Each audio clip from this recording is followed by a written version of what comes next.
Every 4 years, you feel the planet pause.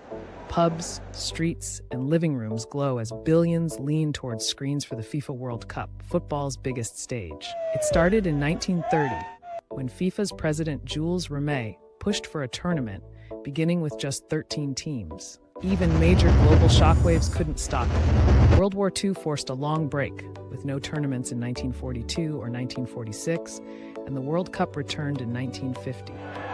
Then the legends arrived.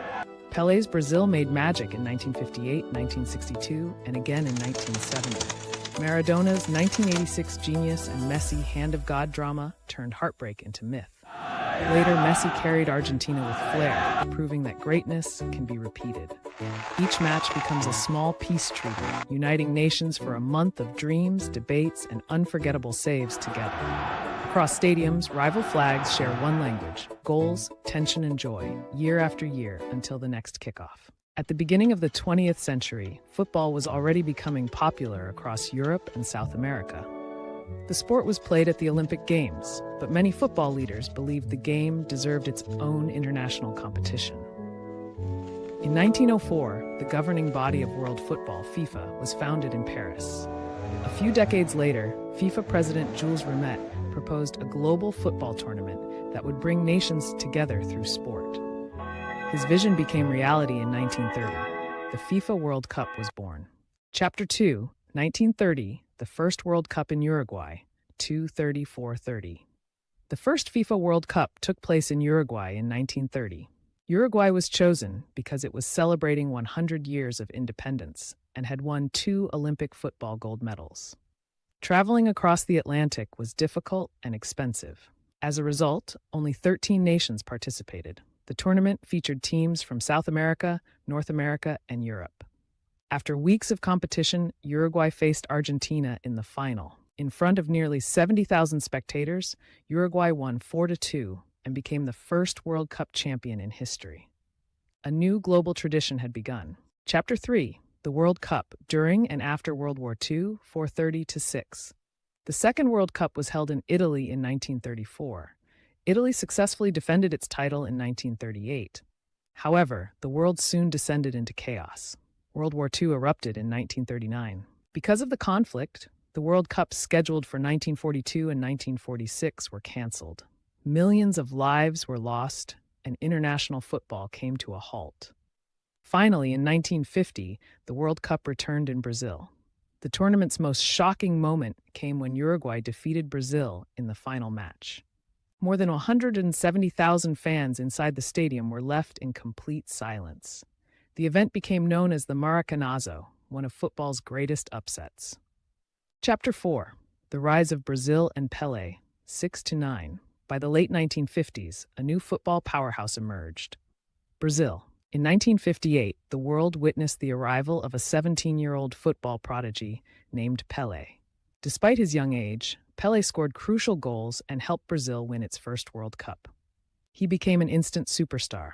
Brazil won again in 1962. Then came the legendary 1970 World Cup in Mexico. Led by Pelé, Brazil played some of the most beautiful football ever seen. The team defeated Italy in the final and secured its third World Cup title. Pelé became the only player in history to win 3 FIFA World Cups. Brazil's style, creativity, and attacking football captured the imagination of fans worldwide. The World Cup was now truly global. The 1986 World Cup in Mexico belonged to one man, Diego Maradona. Maradona delivered one of the greatest individual performances in football history. In the quarterfinal against England, he scored 2 of the most famous goals ever. The first became known as the Hand of God. The second saw him dribble past multiple defenders before scoring what many consider the greatest goal in World Cup history. Maradona carried Argentina through the tournament and led his nation to World Cup glory. His performances transformed him into a football icon and one of the most celebrated players of all time. Chapter 6, Modern World Cups, 1990 to 2018, 11-15. The modern era introduced new heroes and unforgettable stories. Germany won in 1990. Brazil returned to the top in 1994. France captured its first title on home soil in 1998, led by Zinedine Zidane. In 2002, Brazil claimed its fifth World Cup, powered by Ronaldo Nazário.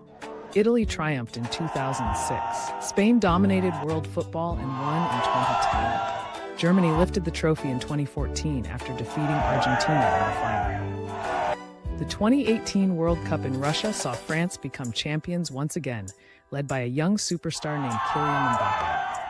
The tournament continued to evolve with new technology, larger audiences, and unprecedented global reach. Chapter 7, Qatar 2022 and Messi's triumph, 15-18. For many fans, the 2022 World Cup in Qatar produced the greatest final ever played. Throughout his career, Lionel Messi had won almost everything in football, but one trophy remained missing: the World Cup. Argentina began the tournament with a shocking defeat, but quickly recovered. Messi inspired his team with outstanding performances. In the final, Argentina faced France. The match ended 3-3 after extra time. Millions watched as the game went to penalties. Argentina prevailed. After years of heartbreak and near misses, Messi finally lifted the World Cup trophy. It was a moment that football fans around the world will never forget. The FIFA World Cup continues to grow. The 2026 tournament will be hosted by United States, Canada, and Mexico. For the first time, the competition will feature 48 teams. More nations will have the opportunity to compete on football's biggest stage. As technology advances and football reaches new audiences, the World Cup's influence continues to expand. Yet its purpose remains unchanged, bringing people together through the beautiful game. From just 13 teams in 1930 to billions of viewers today, the FIFA World Cup has become the greatest sporting event on Earth. It has survived world wars, created legendary heroes, and delivered unforgettable moments that transcend sport itself. From Pelé's brilliance to Maradona's magic and Messi's triumph, every generation has added a new chapter to this remarkable story. And as the world looks toward future tournaments, one thing is certain: the history of the FIFA World Cup is far from over. If you enjoyed this documentary, don't forget to like, subscribe, and share it with fellow football fans. Thank you for watching.